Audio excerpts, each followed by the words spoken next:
All right, Miss Robinson. Yes, nice to meet you. Very nice to meet you too. Thank you for coming to Keys to Success. You're very welcome. Thank you for inviting me. I appreciate it. Absolutely. So let's start off. Where are you from? I am from San Francisco. I was born and raised in San Francisco.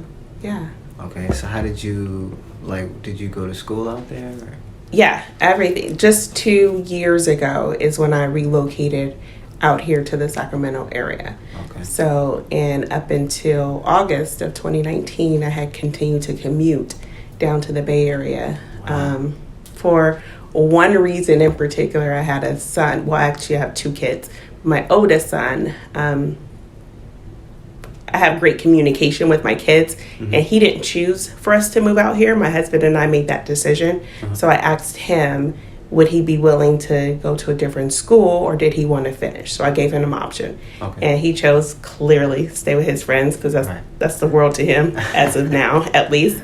And so I made an agreement with him that nothing less than to be on your report card for you to have the luxury, because it's a luxury for you to go to school down there. And I still was working down there, so it wasn't a big of a deal, and he kept his end of the bargain. So I continued until he finished 8th grade, and then I made the transition out here.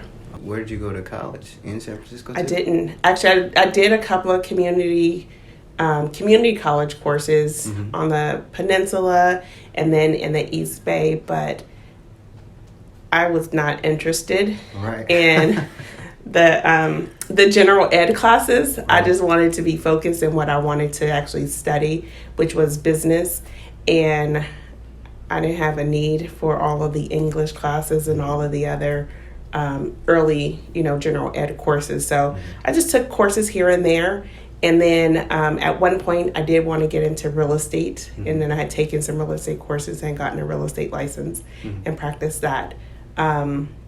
So yeah, I didn't go to college. I'm not a college graduate. That's amazing. So looking back on that now, do you feel like that was a great a good decision to kind of skip the general ed classes? Because I know a lot of people that go to college and like, general ed, how come we can't get straight to what I want to do? So what do you feel like now that you made that decision, looking back? So looking back, I don't regret any of the choices that I've made, because the education for me isn't a deciding factor as far as how successful I'm able to be and where my career can be able to go as a result of the education.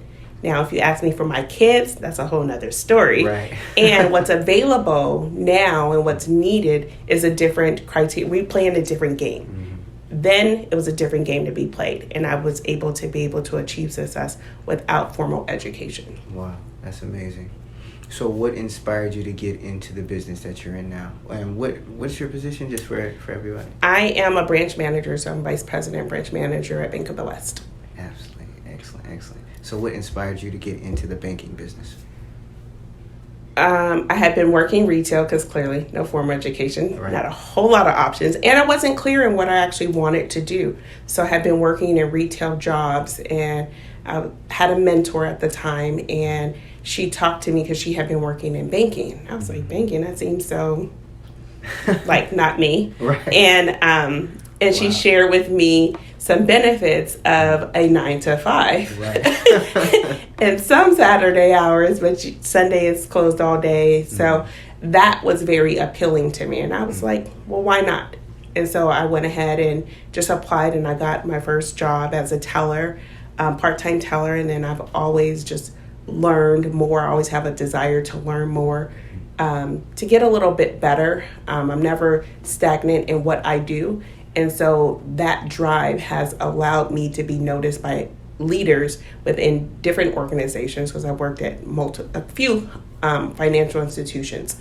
And it's allowed me to get to the point I am in my career now. Wow, that's amazing. From retail to branch manager. That's inspirational. It is. Yeah.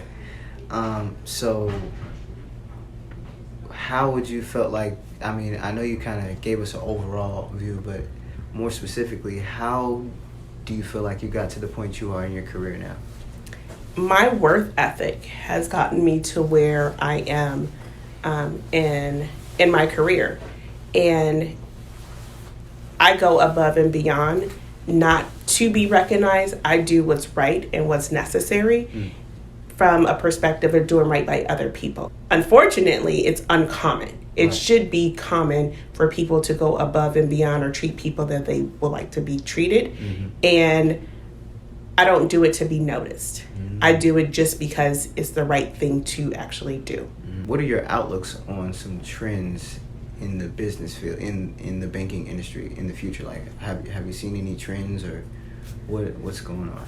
Everything is changing in the banking industry. Okay. It's not the way that it used to be, and being comfortable with the change. So when I first started out in banking, we had a lot of tellers at the teller line, and that is not the reality in any financial institution that you walk into now.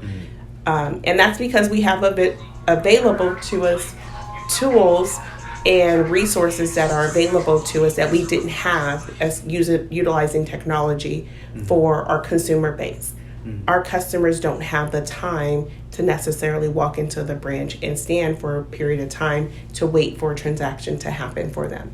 So they and we actually do a lot of surveys of actual clients and trying to understand what is it that they would like. Right. So we can be able to meet those particular needs, because we know our traffic in the branches have slowed down tremendously over the years.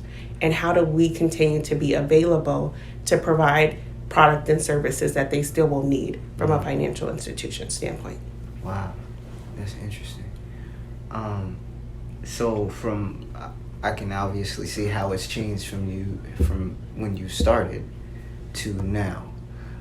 What are the biggest challenges that you would see for minorities in business that you've seen? The challenges for business, it's not enough of them. It's not enough. The opportunities are there. Okay. Because I'm helping clients do what they want to do. But it's not enough of minorities stepping into it to create the businesses, whatever their dream is, step into that and be able just to create it, and you build it from the ground up. Everybody don't have it all figured out as soon as they open the business. They just have that vision, and they've taken some first steps. Right. And be okay with not knowing what the end of it will look like. But you're taking the necessary steps now in order to then bring in other people, partner with people to be able to get your vision to get fulfilled on. You don't have to have all the answers, but you need to be able to partner with some people who don't do what you do, but they can fulfill on what your vision is. Right. Be okay with splitting some of the pie. You don't have to have all of the pie. Right. Be willing to share, because then it's a bigger pie to be had. Have you ever had to turn a person away because they didn't have all the necessary documents that they needed? Explain that. So, and that's the important piece. So when I'm having a conversation with a client that is interested in opening up a business, my first question to them is, what type of structure do you have? And sometimes that will throw people off. They say, well, what do you mean? Well, what type of business structure do you have? So proprietorship, Right. LLC, corporation, partnership, because we're not legal advice, we're not tax advisors. So they have to be able to tell us what it is, how they want their business to be structured. And each one has its benefits. There's some cons to each one of them. So you want to be able to set it up that's going to best benefit you and your financial situation, and how to be able to also have some protections in place. Do you guys have any small business resources that you guys offer for business owners? Yeah, so we have multiple. You mean from a lending perspective? Or lending, maybe like if someone is not sure about what their structure is and they need to go to someone like a business advisor, or what type of resources would you offer? Any type of resources for small businesses? Got it. So from a business lending standpoint, we have multiple. We are a big lender when it comes to SBA financing, which is something huge that is overlooked a lot of times. We know it's available, you hear about it, but then you don't actually act on it or find out what's necessary in order to be able to get that type of funding that's available for minorities. Because it's specifically for minorities, right. Women-owned businesses. It's for those who have some disadvantages that government is backing those type of lending products. Then we have business credit card, like establishing some business credit for your organization. Don't carry it as a personal debt to finance your business. Let your business be the one to actually carry the debt for its own business. Which is a key thing, business lines of credit. There's going to be lulls in everybody's business, no matter what business you're in. Have a business line of credit available, so when you have that lull, it's readily available. You get business credit when you don't need it. Because when you need it, you will not be able to qualify because your financial picture will indicate, and it shows a trend in your financials to indicate you no longer qualify for this business lending product that's available to you. What would you say would be the biggest issue that small business owners have when they're trying to come in and set up a structure and get business credit? What would you say that you've seen that those small businesses are lacking that gets them denied? Personal credit. You've got to manage your personal credit, because although the business is responsible for the debt, someone has to personally guarantee. The bank or any financial institution is not in the business of losing money when it comes to business lending. Someone has to be able to personally guarantee that particular debt. So in order to qualify, we say, well, this guarantor, how has they managed their own personal financial picture?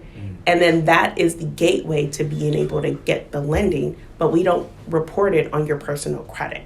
The only time it would show up, it would be a debt to the business and a default on the business, but guess what? We're coming to you to collect because you guaranteed this. This was your business. We want to collect our money back. And that's what it's all about. Wow. So when you personally guarantee a business debt and say you default on it, will that come back on your personal credit, or will it make it harder for you going forward with that business to obtain credit? We're going to try and collect on that when you personally guarantee it. So we will be looking for some type of payment of some sort. And if it gets to that particular point, it could be detrimental to that individual's credit. Okay. Is there like balance transfer programs that you guys have for business credit cards? If that makes sense. We do. On business credit cards, that would not be the best solution when it comes to business lending. If you're looking to consolidate some debt, most businesses don't like consolidating debt unless it's a loan. If you're purchasing some type of equipment and you're looking to refinance it, if you're looking for a business line of credit, because some business lines of credit have a more favorable rate than a business credit card would. So you want to be able to look and do your due diligence when you're looking for business lending options when it's time to consolidate. If you're purchasing a building, like maybe you have a line of credit and you have the commercial real estate, then yeah, it makes sense to be able to consolidate the two, maybe pull a little cash out to be able to do some business improvement. Those type of things are readily available. Do you have any suggestions for somebody that aspires to open a business and maybe come to Bank of the West to open a business account, obtain lines of credit, and maybe open a franchise? What would be your suggestion to them? So one is, it is about establishing a relationship with a financial institution. Yes, I would love for it to be Bank of the West, and we're not the only ones out there. And you want to create that relationship, because that's what financial institutions are all about. They're about relationship banking. Are you banking your dollars with us and not just looking for lending opportunities? Because we base our pricing off of a relationship. An underwriter will determine whether to do a deal or not do a deal if you're banking with us. Or they may make that as a criteria, say, hey, we need to now be your primary banking institution. We need your deposit dollars, your operating accounts, your payroll accounts to be housed here at this financial institution, so we can be able to see, like, how is this relationship going to actually be? Which is not a lending vehicle. We just don't give out loans to everybody, but we are into the relationship building. And we do provide additional resources for startup business. We work with a corporation that's a nonprofit. It's called Working Solutions. They offer lending to startup businesses to be able to obtain loans and lines of credit. And we're not in competition with them. We really partner with them to be able to, they offer something that we don't offer, but when it is time for us to be able to offer something, they hand those clients back over to Bank of the West, saying, here, they're ready, they're able, they provide the education, the budgeting courses and information, business planning, tools and techniques to be able to have businesses become successful.